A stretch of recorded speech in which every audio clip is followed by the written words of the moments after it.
what a day! What a lovely day!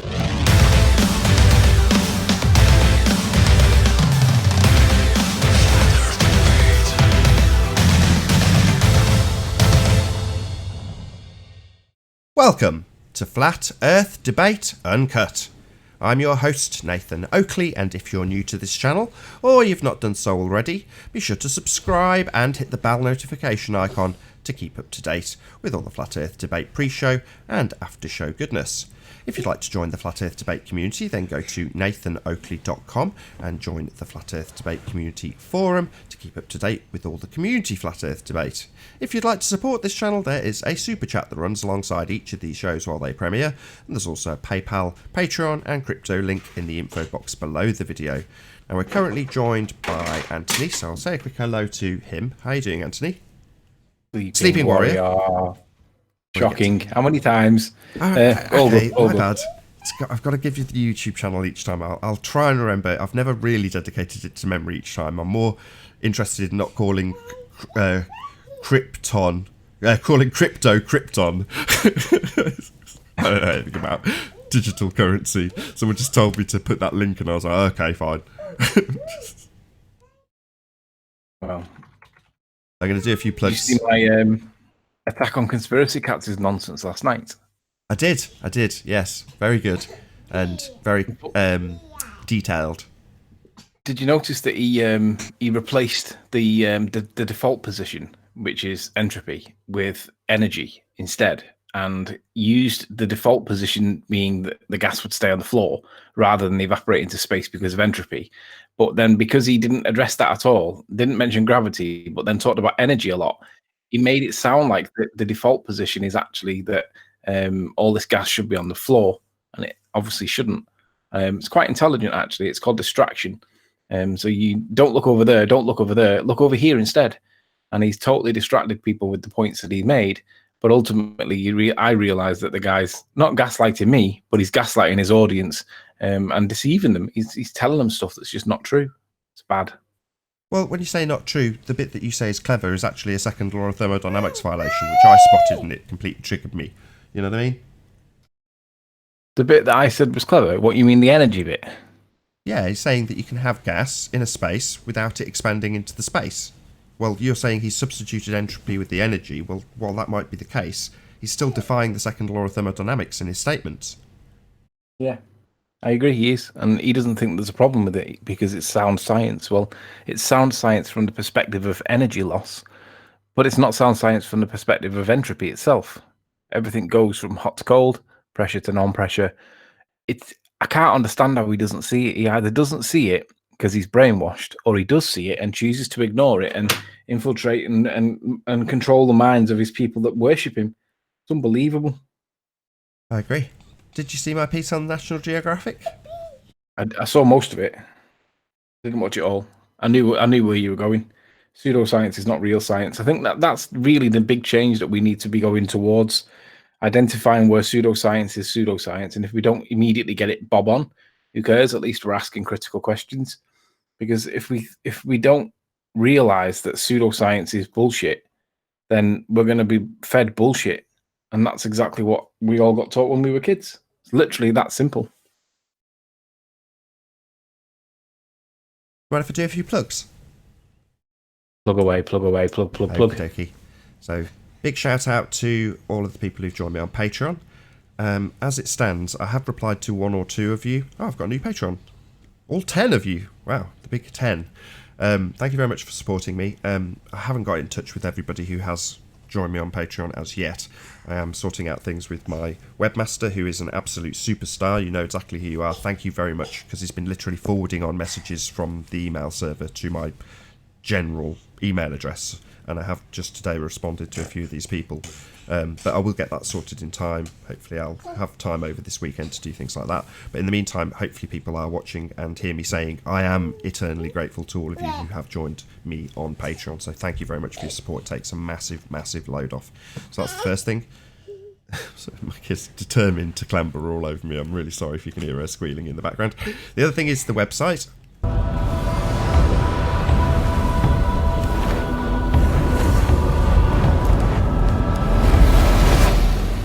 So visit nathanoakley.com and check out all of the archive footage that is on there, together with the forum.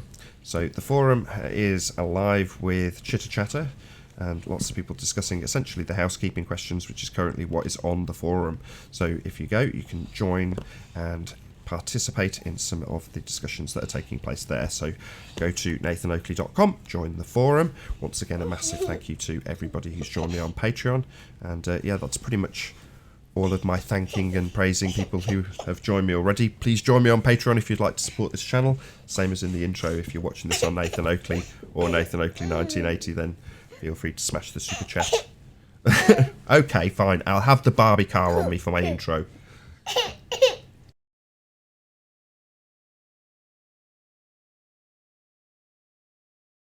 Are we done with plugs?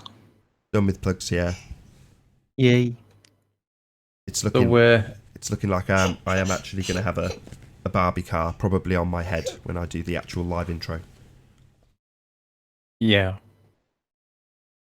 We've got like 7 minutes before we hit top of the hour. I'm going to see if I can bully people to come in. It's no man's land, this point. 7 minutes isn't enough to make a new point, but it's too long for you to just fill. Do you know, have you seen Mick West's explanation for gas pressure next to a vacuum? I don't follow Mick West, but feel free to tell me. I don't follow Mick West either, but unexpectedly, Mike Kavanagh, FE Core, Mike Kavanagh, sent me a link from him, from Mick West, about how he explains the atmosphere and how it doesn't require a container. And I was like, oh, let's have a look at this. It's absolutely ridiculous. What he's basically saying is that the vacuum of space is actually a gas pressure, and that's why there's an atmosphere. He's not indicating that the vacuum is a differential. He's indicating that it is a gas pressure to give colliding particles with the Earth an ability to, well, I'm not quite sure, like interact. And I'm like, dude, you can't have gas pressure, gas particles where there's no space, where there is space rather. Because space is a void. I know it's very, very low pressure, but you're not suddenly going to get this magnetized effect where all these particles all like descend on the Earth, because there isn't any pressure to do it. But he's drawing pressure to make it look like there's pressure there, calling it vacuum. And I'm like, no, that's not really a vacuum, is it? It's really bad. We should watch it. I don't know whether we should actually, but it's really bad. Well, I'll just say hello to Karen. Hey, Karen. Hi. Good to have you. Hey. We're recording, just so you're aware. Yeah, whenever somebody claims anything, it doesn't matter if it's gravity or some magical magnetic force. You just ask for the demonstration of said magical gravity or said magical magnetic force maintaining gas pressure without a container. It's like, well, let's see that then. Yeah, it's terrible. I'm gobsmacked at how actually it was a demonstration of intelligence for him to switch the conversation without mentioning gravity into pressure, into energy loss, because that's sleight of hand. That it shows intelligence, but it also shows intentional deception. It's like you can't have it. You can't have it both ways, and you can't misrepresent the default position. The default position is entropy. The default position is not the gas will sit on the floor, and that's what he was doing. Bad. Might just go live now, just while I've got a relatively calm kid, because this may not last. So, just between you and I, and every member of the biggest audience is watching this, if I'm particularly quiet, you'll know why. That's okay.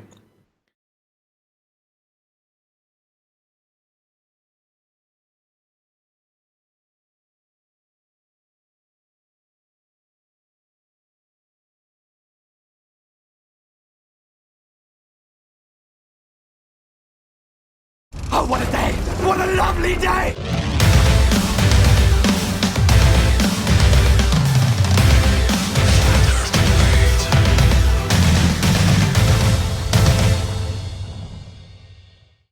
Welcome to Flat Earth Debate Live. I'm your host, Nathan Oakley, and if you are new to this channel, or you've not done so already, be sure to subscribe and hit the bell notification icon to keep up to date with the Flat Earth debate. If you'd like to join the Flat Earth debate community, go to nathanoakley.com and join the community forum to keep up to date with the community Flat Earth debate. And if you'd like to support this channel, there is a super chat that runs alongside each of these shows while they premiere. There's also a PayPal, Patreon and crypto link in the info box below the video. Most importantly though, if you would like to join this discussion right now, live, then simply mute the page you are currently watching, then click the link in the info box below this video to join the panel and express your views on the shape of the Earth. If you do join, please don't swear. If you do, you'll be ejected, and if you are, please don't try to rejoin the stream using sock accounts. You'll be warmly welcomed back on the next stream. Please also share the show on social media. Sharing the show obviously increases the live audience, but this in turn increases the chances of a more diverse panel. So please share the show. And one last time, if you're new to the channel or you've not done so already, be sure to subscribe and hit the bell notification icon to keep up to date with the Flat Earth debate. Now, we are currently joined by Sleeping Warrior and Karen B. How are you both doing? Very good, thank you. Yeah, I'm alright, like, really well. Oh, that's good. Good to have you both. So Why are the you? postman just came and the puppy was attacking the post. I had to intercept. Anything that comes through the door, puppy thinks is hers and she eats it and attacks it and kills it. And it's no good when it's like letters and stuff. Where are we? We're not done housekeeping yet, have we? From yesterday, Karen. So you're gonna be well familiar. Any signs of curvature? No. No, none.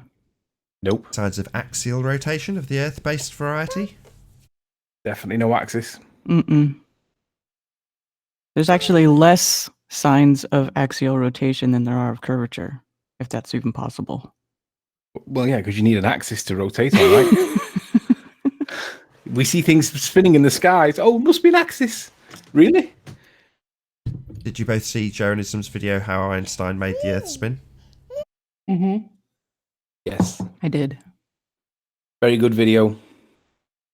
I had no idea what transform equation was until watching that video, so my hat is always tipped to Jeran because he does, give you genuinely new information. Maybe I should know about what a transform equation is. I'm sure the intellectuals out there would say, whoa, don't you know about this? It's like, well, not only did I not know it, I didn't appreciate that that's where you get, time dilation and, crazy stuff that is described in many a sci-fi fantasy or actualized in a sci-fi fantasy, and it's just mathematical nonsense. But yeah, definitely no signs of axial rotation. What about the distance to the sun?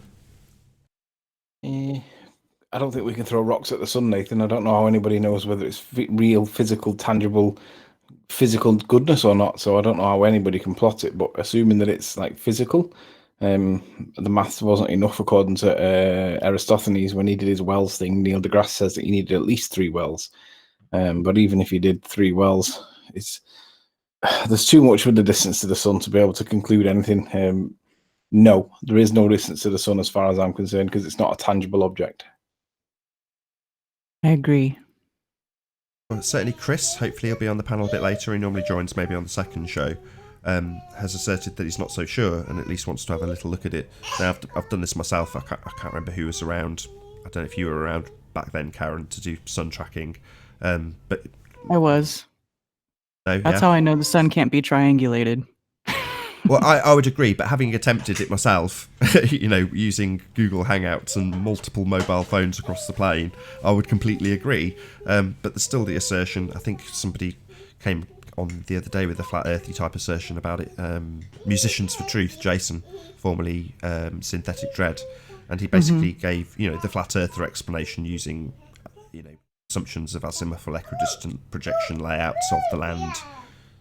But yeah, he asserted the usual flat earth rhetoric. No need to make this claim, but he did. 3,000 mile sun and 30 mile or whatever it is diameter. Hello, Chocolate saying. Good morning.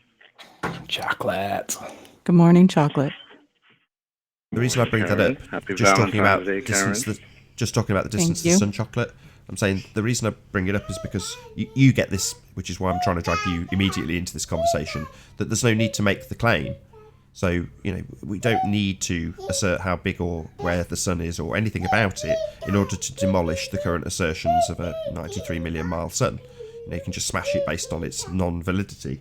So that's precisely what we do. Whereas I'm quite interested to see somebody who is a quote-unquote flat earther, and as time goes by I'm starting to think I'm not one of those people when assertions like this get made. But to see a globe head pummel it, you know what I mean? Somebody comes along and says, well, it's 3,000 miles away. You go, okay, right, well, I'm just going to sit back right now and watch you get your head stoved in by somebody who has a different fantasy to assert. Yeah, I would never make that claim, because it doesn't matter if the Earth is flat or round. You can't triangulate the sun. You can't do it. Can't be done. only Just the fact that there's an apparent sun versus where the actual sun is should tell you that from here, as an observer, you can't triangulate the sun. Do you want to explain what you mean by that when you say that an apparent sun compared to an actual sun? Well, in the globe model, if you just do a search on apparent sun, it tells you that there's like a 2-degree difference or something. I forget what it is exactly between where the actual sun is and where you are visually seeing the sun in the sky. That's what they tell you. Something to do with refraction and the length of time it takes for the light to leave the sun and get to you, right? Right. Correct. Well, I mean, these are the nonsense assertions within the heliocentric model. What we would just say is it's an intangible object. So how are you going to verify its position, its width, anything about it, if it's intangible? Well, you can't. Mm-mm. Well, moving on. Yeah. Any evidence that we can have a gas pressure without a container for all those fantasists who believe in a vacuum of outer space? Well, did you notice what Conspiracy Cats did in his latest video? Well, not Conspiracy, Baldy Cats. What he did was he swerved the gas pressure point, and he made the whole video all about energy loss caused by the sun and when the sun's not in proximity. And basically, he says that when the sun's not in proximity, there's not enough energy because the energy is lost because it's not being excited by the heat. So that it basically sticks to the Earth all by itself. That's basically what his position is. His default position is that gas pressure will stick to the Earth. And it's the sun exciting it caused by energy and massaging of the energy by the sun waves that makes it all escape because it excites the molecules. Apparently, that's what his position is. Doesn't mention gravity, doesn't mention entropy. Pretty bad, actually, but that's what he says.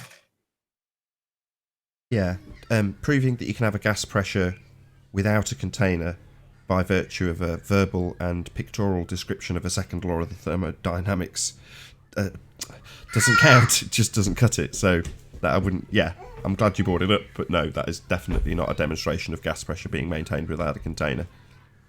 It is a lovely story, though. A beautiful, I was going lovely to ask story. if is all that happening in his little box that he drew? It only happens in container. maths. It only happens in maths and on paper. Right. Doesn't happen real world.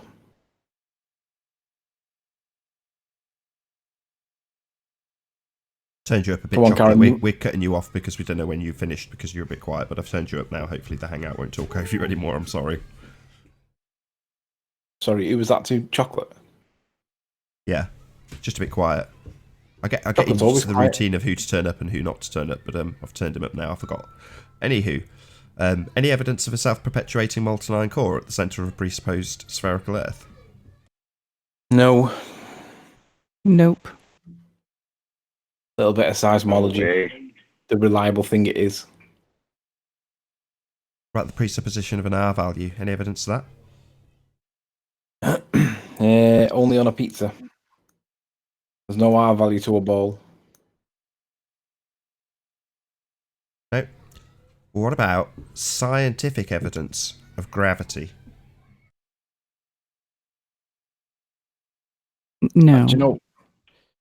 It's got Nope. the gravity point's so convoluted now. It just basically confuses everybody because everybody thinks it's something that's not, and nobody thinks it is what it is. And some people think that there is something that might be similar to it, but it's not actually. It was caused by something else. The bottom line is, who cares what people claim, right? Demonstrate that it's true. Otherwise, it's just another story. So check out my video that I just released on the National Geographic piece. I'm not sure when it came out. I'm sure it's probably quite old now. It just played on an autoplay while I was doing a bit of housework. So, you know, I happened to be listening to whatever I was listening to prior, and then that popped up. So I ended up listening to it whether I wanted to or not. And, you know, I thought, okay, well, let's actually listen to this. I've seen several response videos, but not the actual video. So I'd kind of got an idea of what to expect. I didn't know that they'd completely removed the balloon bit. Obviously, I'd got a vague notion of them doing something with balloons and people seeing it from the shore with P900s where it should not be seen. But nonetheless, it didn't twig until someone mentioned in the comments that they just completely ignored that. I mean, my point being that they're saying we flat earthers are ignoring empirical scientific evidence. And that's a very specific and detailed thing to say that we're ignoring. And they have none. They definitely don't have any scientific evidence for any of the stuff that they assert in the show. And the person they refer to is a pseudo-scientist. He's an astrophysicist. He's not adhering to the scientific method, but yet that's her go-to, to then falsely accuse flat earthers of ignoring empirical scientific evidence, of which they have absolutely none, as we well know. So they are liars on National Geographic. Flat earthers, if I am to be considered one, do not ignore scientific evidence because you have not presented any scientific evidence, merely your demonstration of how you swindle the general public into believing that you have empirical evidence by simply asserting that science is what you have when you do not. Bunch of liars. Yeah, it's pretty bad. You look at what's going around and all the this preponderance of evidence in support of the heliocentric model, and none of it sticks. There is no science at all. It's all pseudoscience, and all that pseudoscience is being taught to kids, your kids, everybody's kids. And basically, people don't realize that it's pseudoscience. They are being deceived, but it's dressed up as science. And how dare you challenge science?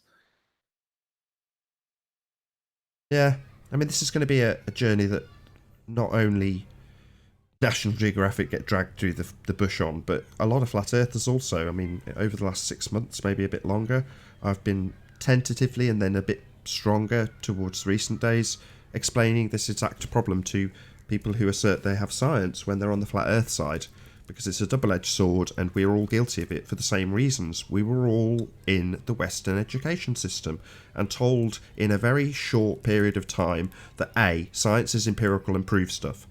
True, does, correct, absolutely.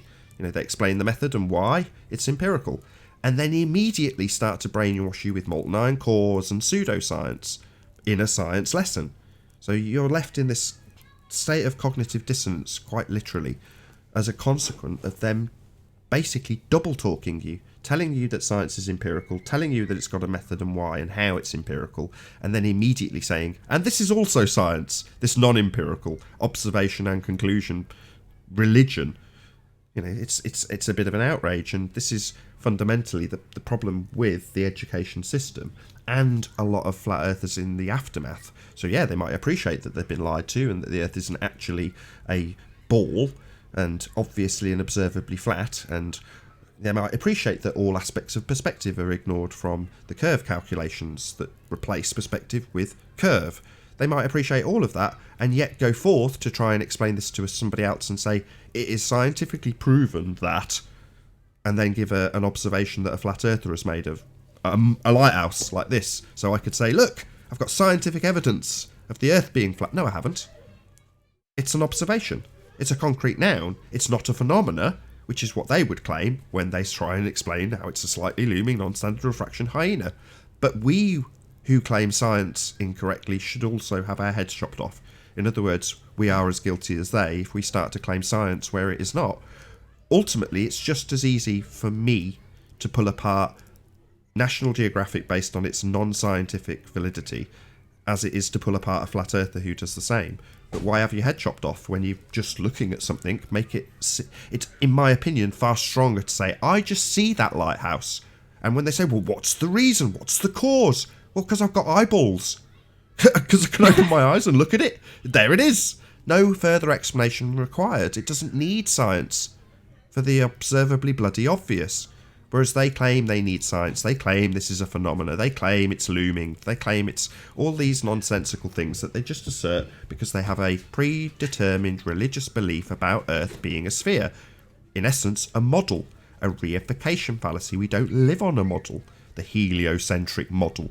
It's impossible to live on a sphere. That's not where we live. The Earth's obviously and observably flat. But when we're told by National Geographic, having been swindled at school and double spoke into, misunderstanding what science actually is, when some blonde on a program sat next to a pseudoscientist says, flat earthers ignore empirical scientific evidence, you think, well, look, she's got a scientist next to her, so clearly she's right and they're wrong. It's like, well, no, they haven't presented science, so how can we possibly be ignoring empirical evidence? Nobody in their right mind or sane mind would ignore empirical evidence, right? That would be insane. But they're not presenting empirical evidence. They're definitely not presenting scientific evidence. What they are presenting is akin to what the pseudoscience astrophysicists do, which is look and say, this is what I see, this is what it is. Look, it compares to this. Spectroscopy being the greatest example. Have you seen QNF's latest video about how you can detect the rotation of the Earth in your kitchen? No. Basically, what he gets is like an angled set of scales that are on an angle of about 85 degrees, roughly. And he gets a weight on a string suspended above him, a bit like a pendulum. And he measures the force that is being pushed against the scales whilst the scales are facing south. And then he spins it round and goes north. And then he claims that you can detect the rotation of the Earth just by changing the orientation of your scales. And I thought, I wonder how you knew that it was that and it wasn't something else. It's interesting. And he's Slice Barkane's jumped all over it, telling everybody how he got a fantastic result and he's going to do a bigger version of it in the next couple of days. So let's watch for a bit more bullshit coming out of the bullshit detectors. Yeah, ultimately Isn't we'll end up QNFD supposed to be a flat earther or no? Sorry, Karen. I thought he was. I didn't realize he was on. I'm not sure what side he's on, but I've seen videos that go pro and against. So I'm not really sure what his position is, to be honest. Yeah. Well, It's if interesting, he's though. saying that a pendulum proves the rotation of the Earth, I'd say that's against. Well, it's not the pendulum. He's measuring the weight of the pendulum, the centrifugal force, apparently, which apparently is actually a pseudo force, which I learned the other day. Yeah, Shout it out is. to it. But Jose is saying, play his new train track video. Have you seen his train track video, Nathan? It's basically terrible for the ball.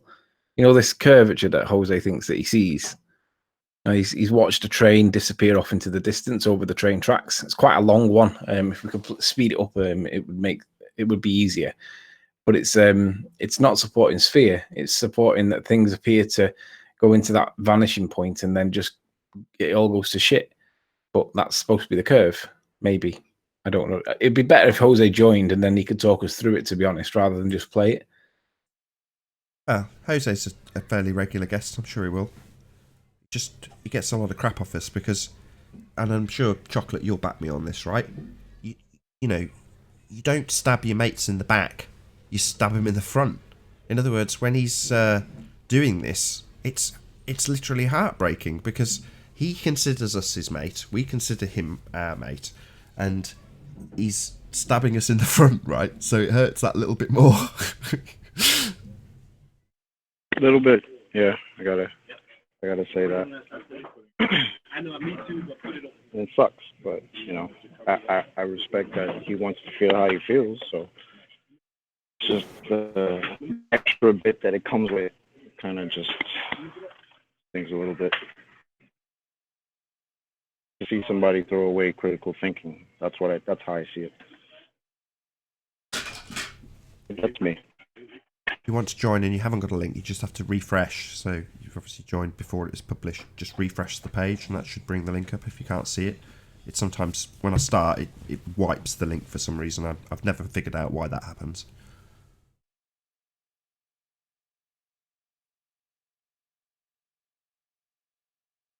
Yeah, refresh. Make sure you mute your watch page before you join. Want to give a shout out to Red Pill and his debate yesterday, which wasn't really a debate, kind of a slaughter, but yeah, shout out to Red Pill for that. It's awesome. I'm yet to see it. Was it good? I found it really hard to watch, personally. Mostly because God was engineered. I know why. I'm sorry. Go ahead. Hello, Mark and Paul. Good to have you both. Hello, ladies Yeah, and I'm in now. I got it. hi, ladies and gentlemen. Hello. Hello, Eric. So, Paul. You hear me? Is that Eric? Hello? Hello. Yeah. All right. Just making sure it's working. All right. You're just a bit quiet. Yes, we do hear you. Good to have you all. Okay. Thanks. It just seemed kind of crazy. He was unable to get in. That's what I was wondering what was going on. I thought something fishy was happening. For some reason, when I stream on this channel, it's just that little bit more glitchy. So, for example, when I stop the stream to have a little break, get my kids a drink and things, I go back to the live stream, start 5 minutes later, and the chat stops working. You know, on the other channel, the link would regularly disappear. It doesn't do it all the time here, but sometimes I go back. It's just in the info box, so you just expect it to be there. But there we go. I don't know, just strange things that happen with Google Hangouts. It's a hodgepodge of about 20 different programs all bundled into one, so it's a bit twitchy. Oh, I don't know if you're aware of this. Somebody told me that it looks like they may be decommissioning Google Hangouts. I don't know if you're aware of that. Thought I heard something about that or read something about that on Google. Yeah, they've been saying that for about 5 years. What they are getting rid of, as I understand it, is G+, which is the social networking side of the Hangout software, as opposed to the live broadcast side. Now, they may get rid of the Hangouts on Air section that we use to host these, where you're in now chatting, but that's easily resolved. There's a dozen other programs that can, substitute it. I like it because it's nice and simple for people to join with just a YouTube account. But beyond that, it's not that big a deal if that goes either, because YouTube will still allow live streaming via OBS or whatever you've got. But it seems unlikely, in my opinion, that they'll just abolish this particular piece of software because it is intrinsically linked to all of their live streaming services, including the mobiles. Have any of you had, I'm sure you have, tried to join a link with a mobile and you just get sent to a random room, and then you'll be in the random room thinking you're in the right place and someone else will join the random room? Yeah, that was happening to me the last few days. I kept having to try to do it several times. I was at somebody else's room using your Hangout. I'm like, what's going on? And finally, I would eventually get in. Okay. Yeah, him and I were together, so. Yeah, in the I've same had people room. tell me, they go, oh yeah, I just spent 10 minutes chatting with this other person in the other room. And you're like, what other room? There's only one link. Can't be two rooms. We're in the one that's broadcasting. Where are you? Well, in the other one. What other one? The mobile Owen. one. Hello. Every time I try following the link on my mobile, it takes me to the Google App Store. Heard that one too. Yeah, you'd Actually, still go what through I- the process. Just open the App Store and then go to the app, and then it should just open, and then it'll say which account do you want to use if you've got more than one. Well, And then actually, the way there's I'm sorry, go ahead, Karen. I was just going to say, there's that weird glitch too that drops anyone who's on mobile in the Hangout. They just drop them Yeah. out. Yeah, Yeah, normally the way way with it crucial happens to moment. me- in the middle Oh, you're The breaking way I've up, resolved Chocolate. it on the You're breaking up, The way I've Chocolate. resolved it, oh, I'm sorry, I keep talking over somebody. The way I resolve it on my phone is I'll just actually open up the browser and then go into the settings on the browser and change it to desktop, and I can jump right in. I've actually got in that way, just using the browser on the phone, but changing it to a desktop browser instead of the mobile browser. Then you're lumbered with tiny little icons, little desktop icons on your mobile, right? Yeah, and it's also hard to kind of mute and all that other stuff too because it's so small. What happened to the guy yesterday? I was kind of half on, half off listening yesterday, but the guy that was trying to cite Cavendish, what happened to him? Did he get kicked in the end, or did he leave? He did get kicked in the end. I was going to ask the opinion of the panel in that regard, because I get 50-50 opinions in terms of how I deal with people. So Dave Murphy yesterday said, Just let him get to the end of his nonsense and then rip it apart. Now, some people would say, or have said specifically, don't let them carry on with their nonsense. If they start to assert nonsense or start answering a different question, stop them and point that out immediately. Don't let them spend 10 minutes going on some tangent. If they're not addressing your question, say it straight away. That's the one opinion. The other opinion is, as Dave Murphy said, let them get to the end of their nonsense. In my opinion, I want to express it, which is going to bias the panel, but I just can't help myself. In my opinion, the former is obviously what I do, but the reason I don't do the latter is because guys like that will just rumpus the hangout indefinitely, if need be. So which is right? I completely agree with. Or let him get to the end of his that. bullshit. Oh, I'm sorry. That's it. I'm done. Sorry. No, I mean, I was going to agree with that because, he came in with nonsense, stating that gravity is a law. And then the first thing we asked him was, all right, so where's the proof of that? And he goes into other nonsense things, talking about lead balls in nature hanging from strings. It's like, dude, where do we see that in nature again? Thanks. The only I guess I would say to that myself is I think there's a balancing act. Like sometimes when I first started listening, I'm like, wow, Nathan is going off on hard and heavy, and really, that might turn people off from coming in. And I know why you're doing it, but that could be a turn off. So if there's finding a balance between disproving or dismantling what they're saying, and not berating them at the same time. So that's the hard part. I think you're trying to find that balance between the two is kind of critical. You do listen, which is, I'll give you that. You do, even though they may be going off and you're going off on them. When they say something that's good, you stop and say, no, what'd you say? And you actually hone in on that, which is good. You're trying to find that balance between not berating them and not letting them get away with it. Yeah, definitely Nathan's not found that balance yet. Oh, gee, thanks. He's learning. No problem. I agree, Anthony. That's why I'm saying it, really. The next question, I suppose, is like, how do you deal with a problem like conspiracy cats? Because it's weird. On the one hand, he's literally he's pissing lies in our face and smiling and chuckling as he does with this affable, friendly kind of approach, but he's still lying. So what do? Do we crucify him, or do we just ignore him, or do we just, I don't know, what do you do with somebody that's pissing it in your face and laughing as he does? I think your video you did yesterday was actually a good way of doing it. You actually broke it down. You stopped it. You really didn't go after him hard, but you did try to, say, okay, this is right, but this is wrong, and walk through that process. I think that's one good way. But obviously trying to do that with him on air directly, that's a whole other issue. I was listening to Red Pill's debate with the Godless, whatever that guy is, and I was listening, like, the one problem I always see with the globe side is that they can't, you're right, they can't acknowledge can't accept anything. They can't even admit that we're right on anything. If they do, that means they have to start questioning themselves, and they can't do that. They won't do that. But I don't know how you'll do that on air. So. And I think that's why Nathan loses his cool, because when you're asking these guys questions and they keep dancing around it and don't want to answer the questions, it's frustrating after a while. You can't have a discussion like that if you can't agree on certain things and come to certain points. And I completely agree. What do you do? And at the end of the day, you can't force them to accept your view. Yeah, and the hardest part is they come in with this attitude of, well, I'm going to put you on game on what's going on. Like, no, guy. They come in and just run through this stuff.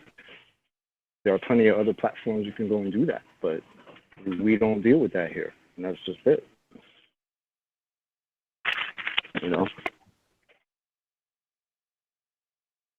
Yeah, I think well, you got to decide, don't you? You got to decide: do you accept that you disagree and do it politely and respectfully, and nobody really pricks their ears up because it's a friendly disagreement, or do you start chucking rocks and stabbing him and attacking him and making him uncomfortable and then you risk the perception being that you're going in too hard, but the reality is that he's pissing lies in your face and laughing while he does it, in the name of being affable and friendly and approachable and a teacher. But the reality is he's literally pissing lies in your face, and you don't realize. It's bad.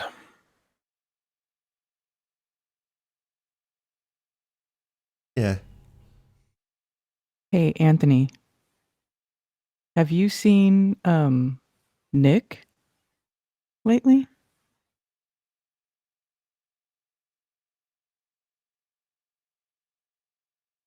Hello?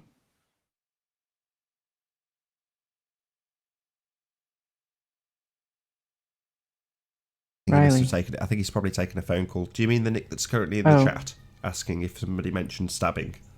That Yes, that Nick. He was in Arwen's chat this morning saying Earth is flat and where's the curve? And NASA says Earth is flat for 60,000 miles. And he's saying, and I can't tell if he's serious or not. It was I definitely can't tell him. if this is a new way to troll or if he's serious. Lottie's been doing the same thing for about 3 days, so maybe this is like a new troll tactic. That's what I'm thinking. They want to be flat earthers for a few days, then that's out. Shit, guys, you're already flat earthers, so Got a terrible connection, Chocolate. no, I'm at work all the time. That's right. Probably next Thursday sometime. I think it's no idea funny. what you just said. I'm sorry. I think it's funny because I hear Orthodox does it and said it, and I even had my brother say this to me. And I think it's funny that they think we're doing this for, oh, you're doing this just to be famous, or you're doing this because you want to do money, or you want to. I'm going like, really? And I think, I've heard Orthodox jump in and say that to you and everybody else, and I'm going like, how? Why would we want to get berated? Why would we want this for money? And it just, I think it's to so be honest funny. with you, to be honest with you, if you wanted to be a YouTuber, right, you wouldn't pick Flat Earth because it's a very small niche area of the internet. There's not that many people in it. It's growing and it's becoming more attractive, but it's definitely not something like the likes of football. I mean, I was watching, for example, I'm a Liverpool fan, but I was watching a United fan thing last night when they were, because they got beat 2-0. It might have been the night before. And because they got beat, like literally, he was only on less than 1 minute, and he had 1,500 live supporters or 1,500 live watchers watching it, and that was in the context of football. Within a minute, it's the same for computers. It's the same for cars. Flat Earth, you might get 100, 200, 500, but you're definitely not getting big figures. So if you wanted to be a YouTube star, you wouldn't pick Flat Earth to do it in because the subject matter it has no money. But interestingly and conversely, you tell me a baller that's not monetized. The only one that I can think of, and it might not even be true, is Red's Rhetoric. But all of the others, including Conspiracy Cats, are all monetized. So who's the one that's trying to profit out of this? Is it Flat Earthers or is it them? Me. Smash the super chat if you're watching this on the premiering streams on Nathan Oakley or Nathan Oakley 1980. Join my Patreon. There's a million ways to pay me, as Tim Wilson would put it. Plug. Yeah, Nathan, let's see your bank account, man. Let's see where that money's really flowing in. Yeah. What? You want to see my overdraft? I'm joking. Yeah. It's obviously at the point where it's getting saturated for the ballers now, and I don't know. I can't understand how it's possible that these guys can criticize us for the money side of it when we all. I mean, I don't earn anything out of YouTube. I don't, and I know Nathan doesn't earn enough for what he puts into it. Ranty doesn't earn enough, but then you go and get someone like Greater Sapien that does a GoFundMe for 20,000, I think it was, or $10,000, and then pockets the money, and no one says a word. And I'm like, this is ridiculous. You're all moaning at us for £3 a show or whatever it is. And then just the Greatest Sapien does that and no one bothers about it.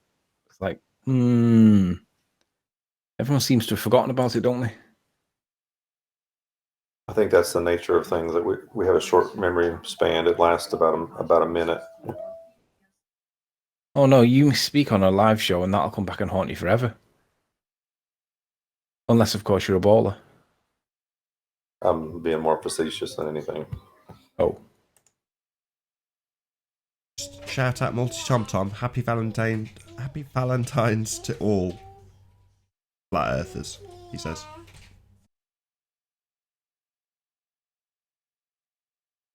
I'll take Oh, that back. I think it's got even to- though it's a shout out for Multi Tom Tom. A happy Valentine's Day to all.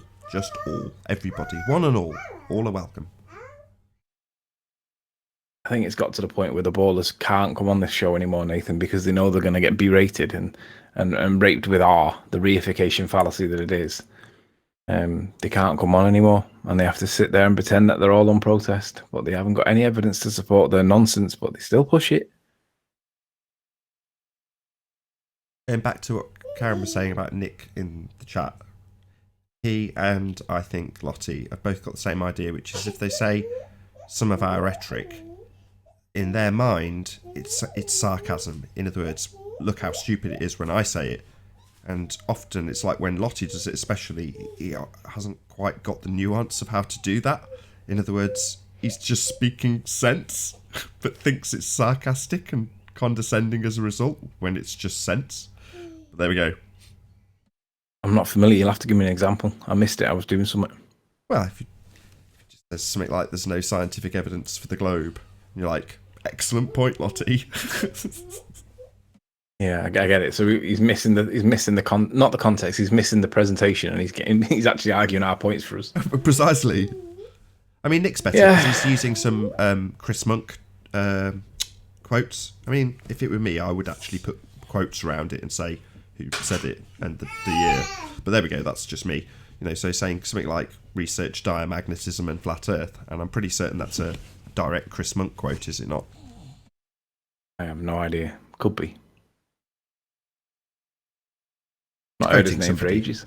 Which is slightly better, but still pretty weak. Yeah.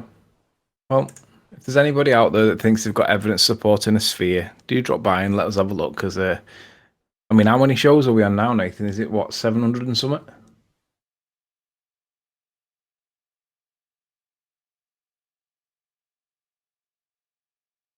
I think this is like 715, 716, I think. 717 we're on. 77. So we're on 717 shows, and we haven't seen anything. There is zero evidence, that literally nothing about this ball. You would expect this to have been over and done with by now if it was the case truly that we were all pissing in the wind, but it clearly seems to be the case that 700 shows in, still not any evidence whatsoever to prove axial rotation, curvature, gravity, gas pressure, center of the Earth, radius of R, all them things in housekeeping. They can't come in, they can't defend it because they've got nothing other than stories, and we can see through the lies now. And it's, well... I do have some evidence of no curvature, if willing to let me give a little bit of a presentation. Definitely. So this is involving Jose's Kema Lighthouse observation from 17.4 miles. Let me see if I can do this. This is my first time. Let's see, screen share, right? So yeah, when you click screen share, you get two tabs at the top of it shows you two pages. Pick the one that says application tab as opposed to whole window, and then pick the window that you want to present. Does that make sense? Okay, I'll just share the whole screen. Okay. Can you see it? Yeah. See my screen? Yep. Yeah. Okay, so this is the line of sight. I basically charted out where he was observing all the way to the lighthouse. And this took a little bit of work. So what I did was I figured out the elevation along the line of sight the whole way. And his, I think his elevation, the eye of his observation is 16 feet. And this right here, which is about 11.7 miles away, is already at the same elevation that he is observing. But we get further, and there are places here that are 12 meters elevation, and then you have some pretty tall trees, including, this is probably the tallest obstruction here, and this is 12 meters, the bottom of the trees. And these looks like some pretty tall trees. Because let me see, I've taken a lot of screenshots as well. See these trees that are even a little bit behind the Kema Lighthouse here, cover about 2 stripes worth. So they're about 40 feet at least, because each one of these is about 20 feet. Because the whole tower is 158 feet, and it's about 5 meters elevation at the starting point. So then I did a little diagram. This is really crude, and that's why I called it crude illustration. So this is basically the effect. The bottom of the lighthouse is at 5 meters, and his observation height, because he was at 2 meters observation height, and so you add whatever height he is or whatever the viewing apparatus is. And so this is basically what's going on is you have these trees that are at 12 meters, and they're like 50 feet perhaps. I don't really know. That's the thing. You got to, kind of make some guesses with some of this stuff, but you can see what can happen here. You can't see through the trees. So this is just definitely a rough illustration. But the other thing I did was I found an observation from Google Earth at 1 mile, which basically shows the same. So I traced this distance, and you can see the lighthouse. So let me see. I'll get a view here. So this is from 1 mile, and you have 3. Let's see. I don't know how big that is for you guys. Whoops. You can only see like 3 of the stripes, and this is just from 1 mile.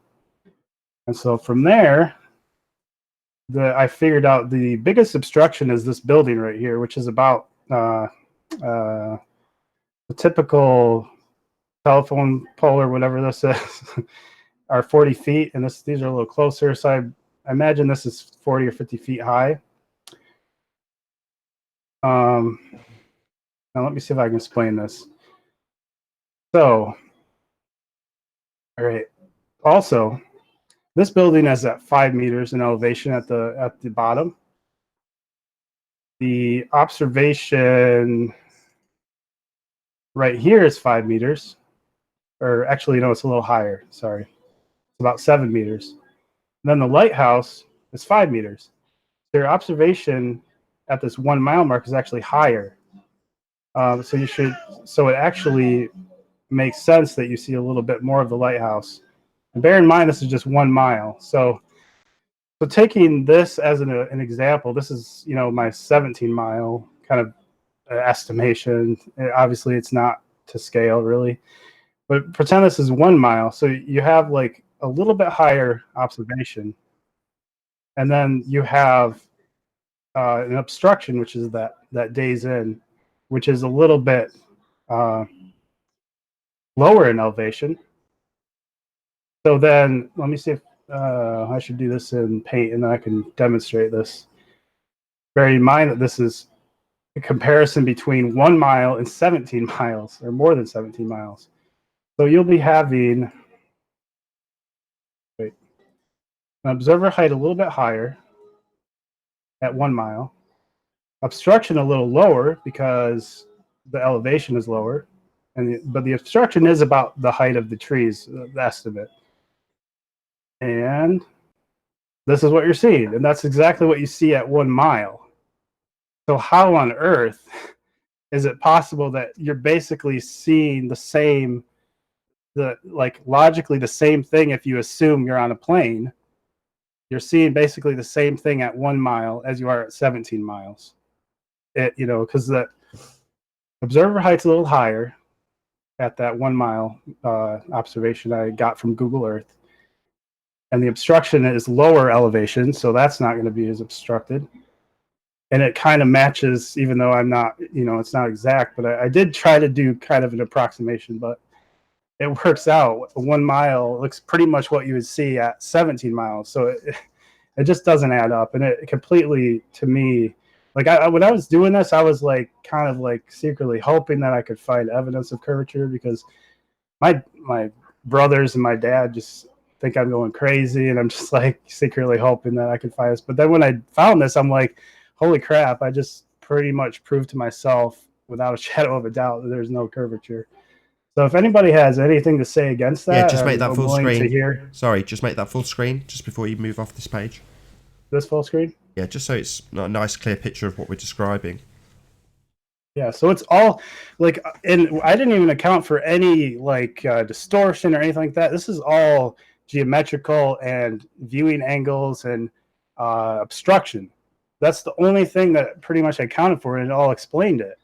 So it's like viewing angle and obstruction, and the elevations of the obstructions, and the thing you're viewing, and your viewing height. So it's crazy. I kind of. Do you agree that the lighthouse looks stretched? Yeah, I mean, you can tell it's fuzzy and washed out. You can tell it's a magnification, and it's doing weird things. You know, you can see time lapses of refraction, diffraction, all that stuff. I don't know all the right terms, Skunk but Bay. yes, that's just one example. But you can see it's doing lots of stuff, and I'm not sure if Jose zoomed in quite a bit here. So I mean, so the problem is there's a perception issue as well. So because it looks so big right here compared to the water and stuff. So they did an overlay in the video that showed, okay, if we extrapolate this downwards at the same apparent size, it would be like in the water, you know, pretty far. The problem is if this is a magnification, the real image is actually a lot smaller. So and also they probably used a photo of it that's all taken a lot closer. So it's you can't compare those images. I don't know. I think I'm done, but. No, that was perfect. You've essentially highlighted the fundamental flaw in using these blink tests when even the one that was presented yesterday, I believe, was so blatantly taken from beneath the lighthouse. In other words, the lighthouse itself is higher than the camera position. So you're having to look up at this bloody thing. It's towering above you with a massive angle to it. And then they blink test that with something that's miles and miles away. Like, it's an absolute outrage. Yeah. The conditions for the different shots are so devoid of being comparable. Yeah, definitely. I mean, it's like there's so many obstructions in the path of the line of sight. So it's like, and they're also 2 to 3 times higher elevation. And then you have the trees that could be, you know, who knows how tall. So it's just, I don't know. It's become pretty obvious to me. And yeah, agreed. It's obvious to everyone on the panel, but what enrages me is the fact that you've gone and studied the geometry. You're not even accounting for, you know, the diffraction and refraction effects as you phrased it, which is correct in Skunk Bay. You know, you've got a limitation of the angle, i.e. diffraction limit is being altered by the raising and lowering of the level of the water, combined with the atmospheric conditions, i.e. refraction changing as the day progresses. So yeah, you have got those effects that you've just ignored and just gone straight to, well, where's this stuff actually sat in relation to where I'm looking at it from? Now, that's great, but the globe heads just immediately say it's immediately. No ifs, buts, or maybes, no perspective, no geometry, no nothing, just this is R. Yep. Yeah, and the other thing Any obstructions curve? Yeah, and I just wanted to clarify that I actually, through this line of sight, I don't know, you don't need to share my screen, but I traced the line of sight and I figured out the elevation specifically at those lines of sight on it's maps.ie, and I compared it with Google Earth, so it's pretty accurate. It seemed pretty accurate. So I didn't just guess the elevation. I actually went and figured out the elevation all along that path. So fair enough. Hey, Lovelox, how you doing?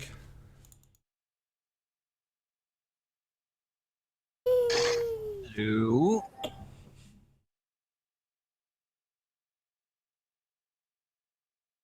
You might need to rejoin, we can't hear you.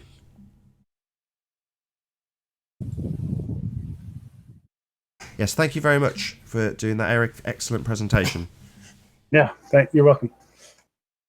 Just one bit of critical feedback, if you don't mind. If you go onto Google Earth and when you put your line in, save the line so it goes from yellow to red. Right-click on the line, and then you can bring up the elevation profile. You could then use that elevation profile to put your scaled down picture of the lighthouse back into it, and then you'd show a more accurate, more to scale presentation in relation to the perspective of the side view profile, you know, Muppet vision.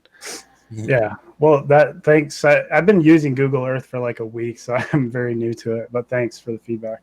But Yeah, so just save your line so it goes from yellow to red, and then you just right click on it, go down to the bottom. It says elevation profile.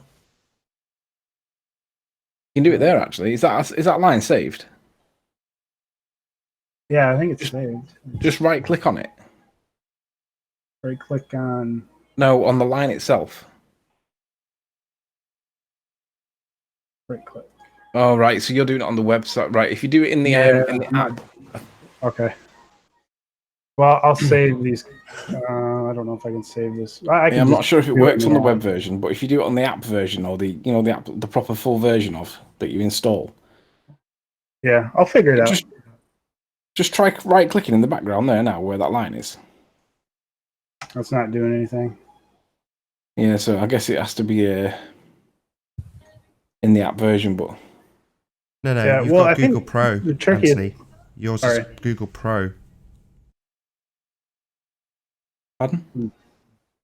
Your version of Google is Google Earth Pro. You've paid for the professional version, correct? No, it came with my version of Windows when I bought Windows. Sure, but nonetheless, you've got Google Earth Pro. Yeah, Yeah, which this is not, correct, Eric? No, it's not. Right. this is the browser version. Yeah. Unorthodox, what nonsense are you going to tell us today?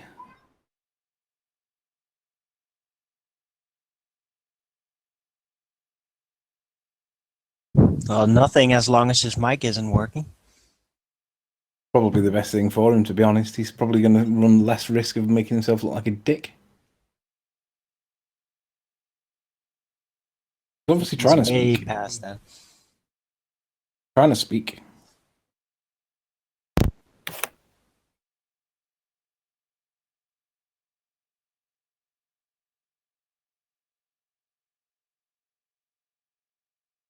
Maybe try plugging in the microphone.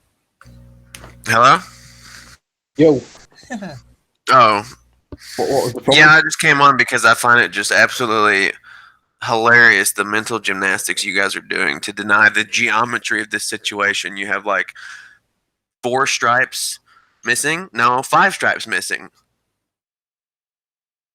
And I mean, it's just so bloody obvious. It's hilarious. What's so bloody obvious? You haven't actually made any assertions or claims. Just the geometry of the situation. Like, Situation. where's the rest of the lighthouse? Behind the trees. Just Behind the literally trees, like- but you can see the proportions of the stripes, so you know But it's a proportionally. magnification. No, there's not. I showed yesterday or the day before. Nathan kicked me whenever I showed that the proportions don't add up. If you're saying it's compression or it's something else, then the proportions are different. But in this case, the proportions are identical, and that gives you a very good idea that it actually is below the waterline. There's no compression going on. There's no other way to explain it. The stripes specifically tell you that because you can see the specific proportions. Can you explain why there are 4 stripes missing at a mile away? I don't know what you're talking about. The ones I looked at was not the case at all, and I could view them quite clearly. Well, I don't know if my. I mean, there's any spot you can get to and point your camera in the right position where you can obscure some stripes. But I'm Yeah, but this Right? elevation is shown in Google Earth. Whoops. See, it's probably too small here, but this is about 8-meter elevation. And we're missing 4 There's stripes. 3 stripes in that picture, and it's right Yeah. behind a house. Yeah, notice how the Well, proportions yes. are in this. But the house, Fo- it's not a house, it's a hotel, and it's about 40 or 50 feet, well, 50 or 60 feet high. How tall do you think trees are? And the Notice that, elevation of those trees are 12 meters, like the bottom is at 12 meters. but you notice can't the see the proportions tree. here. The house takes up over 50% of the height of the lighthouse. Yeah. So But- if you rewind it back to the other picture, the proportions are way off. Sorry, what are you talking about? Proportionality is not accounted for. This is perspective we're detailing. So you're saying something in the near foreground is bigger than something in the background? No, unorthodox. In your world, that 40-foot house is always a 40-foot house, right? Doesn't matter how far it is. No, it changes size. Does it? What, angular size? Well, that's not what you account for. No, you said 40 foot, Nathan. I hadn't finished unorthodox. So that's you asked not me what a you're question, accounting for. so you did finish. You're telling me, the host, when I finished, are you unorthodox, you arrogant little twat? I can't hear you. You're half muffled, and there's a kid in the background. And you asked me a question. Right. My apologies for other guests who've got children. Sorry, that was mine. Yeah, the point being, unorthodox, that you didn't actually make your assertion. You said it's the geometry of the situation. But you didn't say it's Earth curve. So you didn't make any assertions. So you're just challenging it based on its geometry? Okay, fine. So what's your actual assertion? What is your claim? That it's Earth curve doing this? No, we know. So you're not making any claims. You're just here to have a little argument then. Because so far, you're debating about the geometry of it. Okay, well, that's fine. But if you don't have any assertions of Earth curve, what the hell are you doing here? I mean, that's blatantly obvious. Do I need to say that? I mean, this is a what flat is? Earth debate, and I'm a globe earther. So the make your geometry assertion you're then. describing is impossible. So make your assertion then, so I can rip it to pieces. Well, let me pull up my picture that I got kicked for showing the other day, and you can rip that to pieces. Okay. Hold on a second. You've said earlier that we should worry about perspective. So my question about the picture you've already presented, and the same reasons that I ripped it apart last time, are they taken from the same perspective? I.e., they're taken the same. from. I hadn't quite finished. Earth, there you go they're again. taken Triggered from the because he same knows height, how dangerous zero my elevation questions from the are. ground. So it's best to rumpus Nathan's questions because he seems to think perspective's important and has pulled apart Eric's example because apparently the house has got too big an angular size. It's in the foreground, right? So my question is: the comparison that you make with your little blink test at the same perspective distance?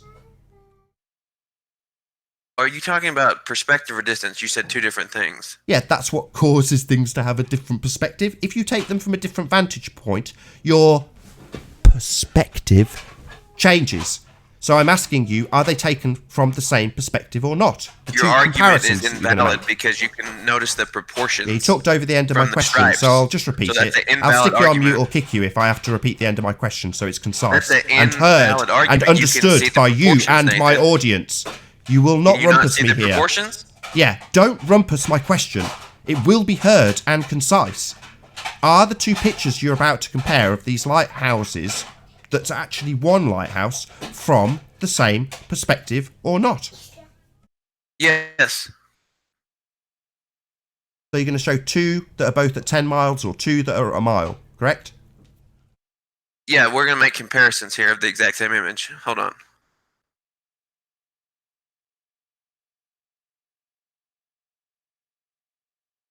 Got 1 minute.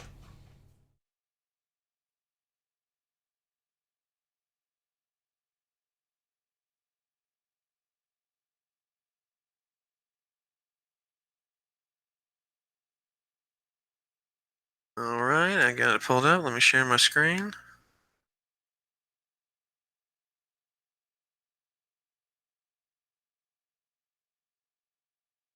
Whenever it's convenient, I'd like to ask you a question. Okay, there you go.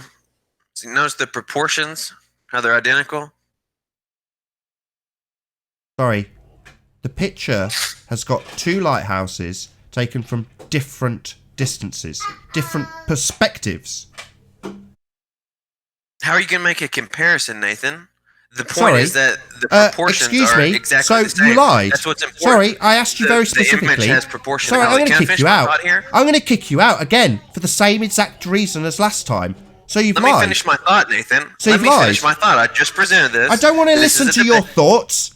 You lying sack of shit.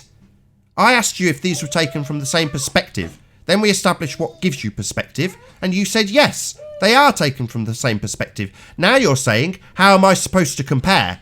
So you're a liar. They're not taken from the same perspective, you liar. They're taken from the ground perspective. The same perspective.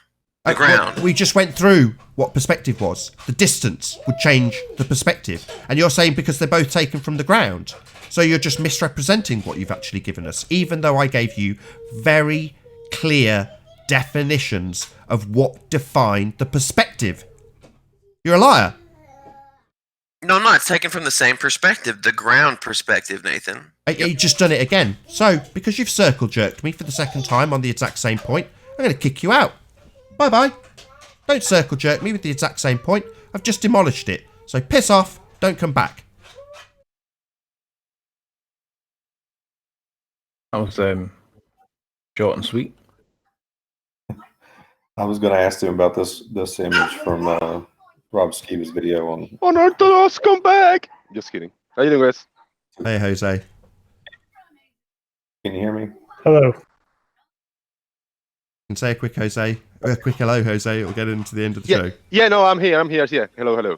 Very good to have you. And with that very brief introduction for Jose, I will say, first and foremost, a huge, massive, enormous thank you to all of the live audience.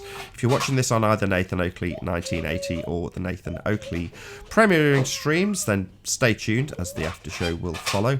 Unfortunately for the live audience, this is where we bid you farewell. Another massive thank you to you.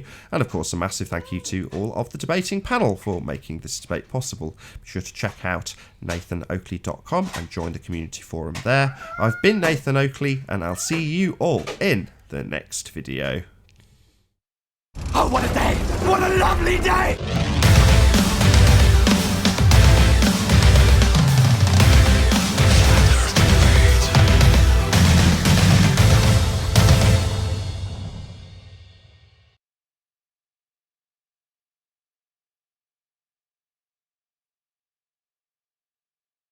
To analyze or break down anybody's observation. So yeah, good job. Thank you. I feel a butt coming on. No, I'm not. I'm just thanking for taking time to do the analysis and the breaking it down. I cannot say in Spanish, but right? Yeah, I mean, neither or I agree or disagree. I just appreciate it. I gotta look at it with more attention. I was eating my breakfast. The dogs were all over me, and I was listening at the same time. So I know it was a good explanation. I took a look. I saw the little diagram, orthographic that you did the drawing with the trees and the lines. So I gotta rewatch it again. And no, appreciate it. Thanks. Yeah, I mean, I'm not. Man, I was horrible at math in college, but I mean, I'm just trying to use common sense and to the best of my ability. I mean, the hardest part is knowing the height of the trees and stuff. So I mean, that would be the real linchpin, I guess. I don't know. Because I mean, they could be even higher than 40, 50 feet. I don't know. It's really difficult to say. So you would have possibly, because it's 12. The highest elevation was 12 meters along the path of the observation, and those trees were at that point too. So, I mean, that's 36 feet plus 40 or 50 feet. I don't know. So you know, that's already 80, 90 feet. Yeah. So and the observer is lower than that elevation, and the actual lighthouse is lower than the 12-meter elevation. So you have those things working against you, being able to see more of the lighthouse. So that's what I just discovered in the kind of research I did, is that perspective, and it's really it seems like it's just obstruction and viewing angle and elevation changes. Yeah. Very succinctly put, very well detailed as well. Sorry to interrupt you, Jose. My bad. I know he's praising your video, but ultimately speaking, the simplest explanation upon first glance or upon first examination of Jose's footage is there's an obstruction, and it is simple rules of perspective and viewing angle, as you rightly put so succinctly. But if you just say to somebody, well, there's a tree in the way, they'll say, no. Earth curve, my friend. Look, there's so many stripes missing. It's like, well, it's further behind it. But you've got to actually break it down in Muppet vision to actually get it across to an audience of zealots. But I'm glad you did, because it was excellent. Thanks. Yeah, I mean, after I took the footage, I spent hours and hours looking at different streets and different distances on the Google Earth on Street View, try to get different angles. And I think I got this kind of the ones that you presented from about a mile away. And I was looking at those and just wrapping my mind around the whole thing. And I tried to looking for videos on YouTube of the lighthouse of somebody that lives in the area on a lot of websites. And I found a few pictures in the websites, but everything was from close, really close angle around it. The only control image I have is on other videos I have is from 4 miles away, 4.3 miles or something like that. A little bit of a parallax issue because I was in a different area, but in the 4 miles distance observations, I had 1/3 of the lighthouse blocked by trees and houses. The same thing, I mean, something like the one I have here in the longer distance, but it was really close and it was just blocking the bottom part. Now, if I used overlap image of a control image of the whole lighthouse top to bottom, I can overlap it next to the one of 4 miles away, and all the lines add up behind the tree, whatever is blocked in the bottom, you know. So that's why I say if it adds up in the closer image where the trees are blocking the bottom of the lighthouse, and I put a control image next to it, and everything adds up, if I imaginary take the trees out, I can do the same thing with the further away observation. I can overlap a control image next size to this lighthouse, and more than half is under the water. You know, it's the way I extrapolated it, if you know what I mean. But there's another aspect to that I think even Unorthodox's picture showed. Magnification of the image of the lighthouse is also a factor, not just the obstruction. So, I mean, I'm looking at Rob Skiba's video here. I don't know if you can see my screen, but you know, the car is right there by that tower, but the tower's whatever 70 miles away, and he scaled it using the car in the picture. There's obviously a magnification in the atmosphere that's occurring that's not even. Yeah, that's Orthodox. That's why I tried to ignore that though, because the way I see it is the geometry of it and the elevation, all that stuff, that will cut through all the illusion, you know.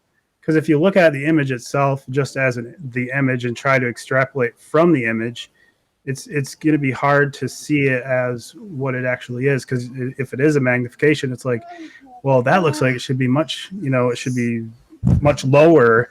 So you see it like if you extrapolate down, it's like, oh, that goes really far into the water. So, but because it's magnification, it's an illusion in a way, then it's harder to see it for what it is. And that's why I try to ignore that and just look at the elevation changes, the viewing angle, the elevation of the bottom of the lighthouse, all those things, and not be concerned with that, like what it looks like, you know. No, I personally thank you for the time you spend doing this. So I'd say probably later tonight before I go to sleep, I'll sit down and I will watch it calmly with no interference around me, so I can pay attention to your presentation. Yeah, appreciate that. It's too bad with all of that lighthouse missing that it's not leaning away from us, because you know it's crazy. About this now about the leaning, Chocolate. In the globe says, and the mathematic says, no, that's verification. The mathematic dictates that it's 1 degree of leaning every 69 miles. So if you add it up, 360 degrees, it adds up to the circumference of the presupposed Earth, right? So 1 degree is 69 miles. This observation is under 20 miles. It's 17 miles. So it's 1/3, or a little under 1/3 of a degree. I mean, and if you break it down in a 360 degrees and you take one part of those 360 and you break that down in 3 parts, you're not going to be able to perceive the leaning. I mean, if, you know, you presuppose and all that kind of concept. I've heard that story before. It's a nice story. So I just feel like it's ridiculous. Given that you are trying to, at least in some way, replicate some of Soundly's observations, how would you explain the pylons curving away in his imagery at 17 miles? Not just 17 miles, but one tiny section of a zoomed in section of 17 miles. How would you explain that? If we're not supposed to see it after 69? You know that I never. It's pretty much the same distance, right? About 17 miles. Yeah, I haven't thought about it. So my question is leaning away different from actual curvature? Shouldn't those things coincide together? Because if something is being hidden behind curvature, shouldn't that also at the same time be leaning away from me? Yes, so how can yes, you guys say that yes. at 69 I just want to miles, say this. I know it's rhetorical for Jose, one... but yes, absolutely. If it's being obstructed by a curve, if a curve has intersected your line of view and the thing is sat behind that obstruction, which is the curve, on the back end of that curve, then it should be curving away from you. Absolutely. All we see is the effects of perspective. We never see anything other than bottom-up obstruction. No other effects of curvature. The horizon's not curving, nothing's going away from you, it's not bending away from you, apart from in Soundly's images, which is a contradiction at 17 miles. So no, they don't show it, just obstruction from the bottom up with a mathematical presupposition of R. That's the only example, bottom-up obstruction. No other real examples of things that could be described as curving. No, never. Just at 17 miles, contradicting their model completely. I have thought about this a lot, and I say when they show this, the ships going over the horizon, right? And they do either the time lapse or flashing or really fast-paced camera, right? The boats start going down, but the leaning is not perceived whatsoever, not in 0%. Now I say, if that's the rate on the curve on the boats, it should be going down like an elevator type of fashion, like zzz, just going down. Because if it's going down around a geometrical curve, it should be leaning. But the thing is, I mean, I don't know how to explain it to you. It's not perceived, just the leaning degree, but the depth, whatever the hidden is perceived. That contradiction should say it all, Jose. It's not perceived. Well, what does perceived mean? Did I use the wrong word? I don't know. I mean, I don't know. It's just the word that came to my mind, I think, to explain this. Perceive is that you can see it, physically see it, I think. Right, should see it, but don't. Perceived, as in part of your perception, what you can comprehend based on your senses. Well, you can't comprehend it, you can't see it, because it's not there. But that should say it all if you're only being told that one aspect of your vision, bottom-up obstruction, when ignoring perspective, is actually the presupposition of a mathematical formula using R. That's one aspect of something that should happen if you're observing things curving away from you. And that's what they happen. It must be curving away from you if it's on the other side of an obstruction of curvature. But we don't see that other part of the effect, ever, and when we ask why we don't see it, we're given the explanation you give us as a globe head, which is 1 degree every 69 miles. Well, if that's the case, what the hell is happening to the things on the other side of the curve obstruction? Exactly.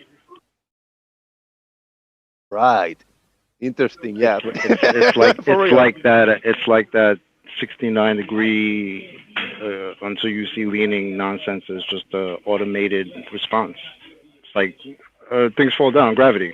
Can't see leaning, 69 degrees. That's what it sounds like to me. It's ridiculous because if you're leaning, if you're being obstructed because of curvature, you should also at the same time be leaning.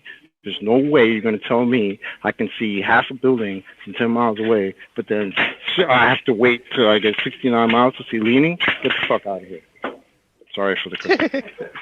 Believe me, I haven't evolved my any of my arguments. I'm just super abstract approach. Yeah, we whatever know. I learned in the flatter debate is the arguments I use. So I'm going with the flow. Whatever I get it. It's just I'm putting it out loud for people to understand. It's all good, yeah.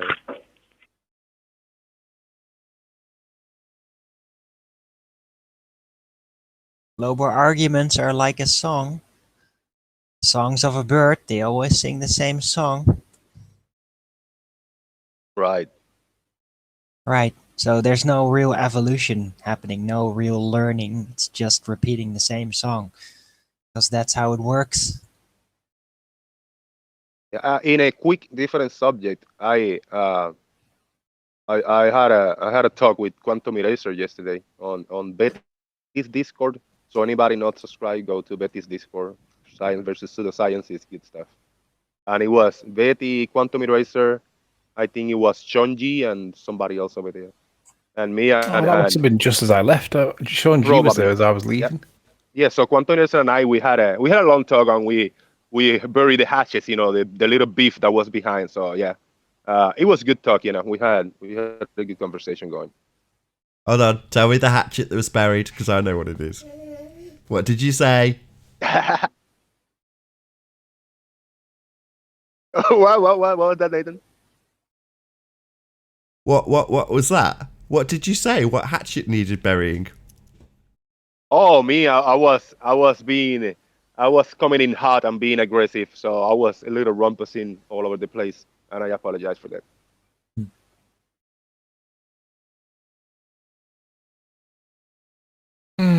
Sounds like you didn't bury the hatchet, rather you buried the shovel. Yeah, but it was good.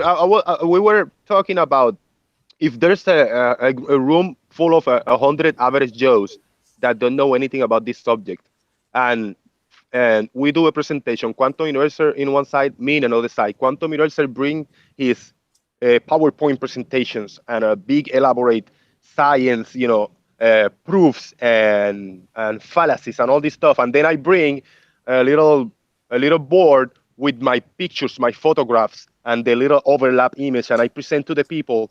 I was doing this thought experiment: who is going to lean against who? The people just have to take all this information in to be able to recognize something is missing or something is not missing, or something that looks an illustration, a crayon drawing, and see like, wow, I can see what you mean. So yeah, it was an interesting conversation we had going on.